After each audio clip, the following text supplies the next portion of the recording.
Ok, alors bonjour à tous. Aujourd'hui, on fait un peu la correction de l'exercice 4 en physique. Et le principe, c'est un peu de comprendre comment on a fait du coup, vu que Donc là, le but de l'exercice, c'est de déterminer le type de filtre, ainsi que la fonction de transfert, puis la mettre sous forme normalisée. Donc pour ça, la toute première étape, c'est de mettre le circuit en mode complexe. Là, par exemple, on a l'énoncé, le mettre directement en mode complexe, c'est-à-dire remplacer les résistances par les impédances. Voilà. Donc maintenant, on est passé en mode complexe, on va pouvoir faire la suite. Maintenant, à quoi on peut penser quand on a ça?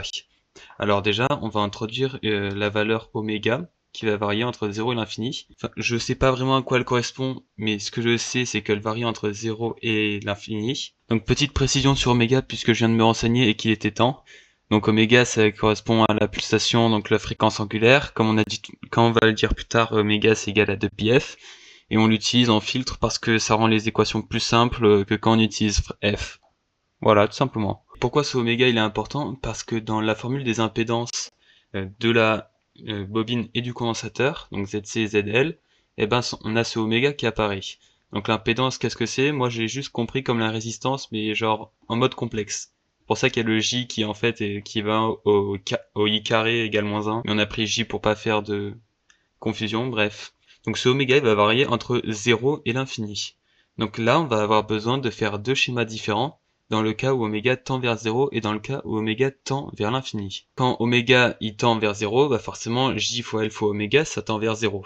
Et du coup 1 sur JC oméga ça tend vers l'infini. Et inversement, quand oméga tend vers l'infini, JL oméga ça tend vers l'infini et 1 sur JC oméga ça tend vers 0. Donc JL oméga et 1 sur JC oméga, vous avez compris, c'est les valeurs des impédances de la bobine et du condensateur. Donc quand oméga tend vers 0, ça veut dire que l'impédance de la bobine elle tend vers 0. Donc ça veut dire que sa résistance complexe entre guillemets elle tend vers 0. Mais du coup ce qui a le moins de résistance possible en élec, bah, c'est forcément un fil. Donc on sait que la bobine quand oméga va tendre vers 0, ça va être équivalent à un fil. Ensuite, le condensateur, lui, sa résistance complexe, encore une fois entre guillemets, elle va tendre vers l'infini. Qu'est-ce qui peut avoir en élec la résistance la plus grande possible? Bah, ça correspond à un interrupteur ouvert. Donc ça, c'est le signe du condensateur. Ça va correspondre à un interrupteur ouvert. Et inversement, quand oméga tend vers l'infini, la bobine se comporte comme un interrupteur ouvert et le condensateur se comporte comme un fil. Donc maintenant, l'idée, ça va être de schématiser le circuit qu'on a fait précédemment, mais dans les deux cas possibles. Donc dans le cas où oméga il tend vers 0 et dans le cas où oméga tend vers l'infini. J'ai écrit que quand oméga tend vers 0, c'est pour les très basses fréquences parce qu'on sait que oméga c'est égal à 2πf et vu que 2π est une constante, et ben quand oméga tend vers 0, forcément la fréquence tend vers 0. Donc forcément la fréquence est basse, c'est pour ça qu'on appelle ça les très basses fréquences. Pareil avec les très hautes fréquences, vu qu'oméga c'est égal à 2πf, quand oméga tend vers l'infini, ça veut dire que f tend vers l'infini. Donc c'est très grand, donc ça correspond aux très hautes fréquences. Et donc maintenant, on va pouvoir remplacer tous les éléments résistifs du circuit qu'on avait fait juste avant dans le cas où oméga tend vers 0 ou vers l'infini. Donc comme on a dit, dans un cas, la bobine se comporte comme un fil ou un interrupteur ouvert, de même pour le condensateur. Donc là, dans le cas où oméga tend vers 0, on voit que la bobine s'est comportée comme un fil et le condensateur s'est comporté comme un interrupteur ouvert. Pardon, j'avais oublié les légendes. Ouais, c'est un peu mieux comme ça. Ici, nous, ce qu'on cherche, c'est VS pour un instant. Et quand il y a un interrupteur ouvert, à la tension qui est entre ces deux points, et ben, ça va tout simplement être à la tension de VE, parce que courant il passe pas, et comme l'a dit le prof, j'avoue que j'ai pas très bien compris ce passage-là, mais vu que le courant il passe pas ici, entre guillemets, la tension entre ces deux points-là, ça correspond à la tension entre ces deux points-là, c'est-à-dire aux bornes du générateur de tension. Donc dans ce cas-là, VS il est égal à VE. Maintenant notre fonction de transfert, on sait que c'est égal à VS divisé par VE. Mais vu que VS c'est égal à VE, ça fait VE sur VE, donc ça fait 1. Donc là, les basses fréquences, elles sont pas coupées. Alors qu'ici, quand oméga tend vers 0, donc quand on est dans les très hautes fréquences, ici, la tension VS qu'on va chercher, c'est la tension aux deux points, aux deux extrémités d'un fil. La tension, c'est quoi? C'est un différentiel potentiel. Mais du coup, entre les deux points d'un fil, bah, cette tension, elle vaut forcément 0. Mais du coup, VS est égal à 0. Le transfert, il est égal à 0 aussi. Donc ça veut dire que notre filtre, il laisse passer les très basses fréquences, mais il coupe les très hautes fréquences. Et vu qu'il laisse passer les basses fréquences, on appelle ça un passe-bas. Donc à partir de là, on peut connaître la forme normalisée du passe-bas et on peut trouver les constantes qu'on nous avait demandées.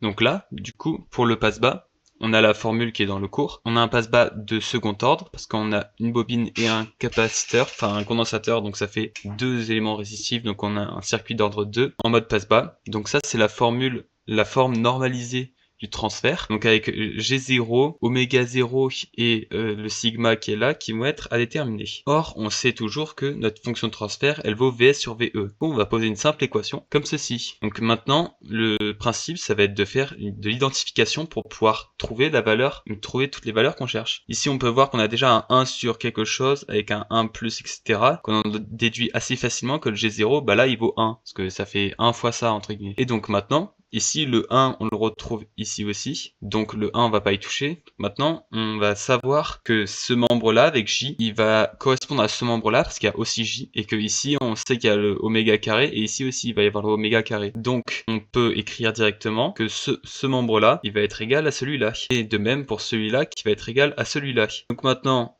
on a un petit, c'est pas un système, hein, j'ai fait des accolades, mais c'est juste pour présenter les données de cette manière-là, mais toutes les autres accolades que vous avez vues, ce ne sont pas des systèmes, c'est juste une façon d'afficher. Donc, d'abord, moi j'ai résolu celui-là, parce qu'en fait, trouver oméga 0, ça va me permettre de trouver sigma après, vous verrez. Donc ici, on a moins oméga carré sur oméga 0 carré égale moins LC oméga carré. Donc je fais fois moins 1 des deux côtés, ça me donne oméga carré sur oméga 0 carré égale à LC oméga carré. Et maintenant, je vais diviser des deux côtés par oméga carré. Du coup, ici, il va me rester 1 sur oméga 0, et ici, juste LC. Et maintenant, pour trouver oméga 0, je fais la fonction inverse. Donc ça fait oméga carré égale 1 sur LC, et je fais la racine. Donc oméga 0, ça me fait 1 sur racine de LC. Maintenant qu'on est oméga 0, donc on va chercher le sigma. Donc on arrive ici. Alors là, qu'est-ce que j'ai fait? J'ai déjà enlevé le J des deux côtés. Donc ça nous fait juste 2 sigma oméga divisé par oméga 0 égale RC oméga. Donc j'ai juste divisé par J, quoi. Et maintenant j'ai multiplié par l'inverse de oméga sur oméga 0 pour qu'il s'en aille ici. Donc pour essayer d'isoler un peu plus notre sigma. L'inverse de oméga sur oméga 0, c'est oméga 0 sur oméga. Ici, je me retrouve avec mon 2 sigma est égal à RC oméga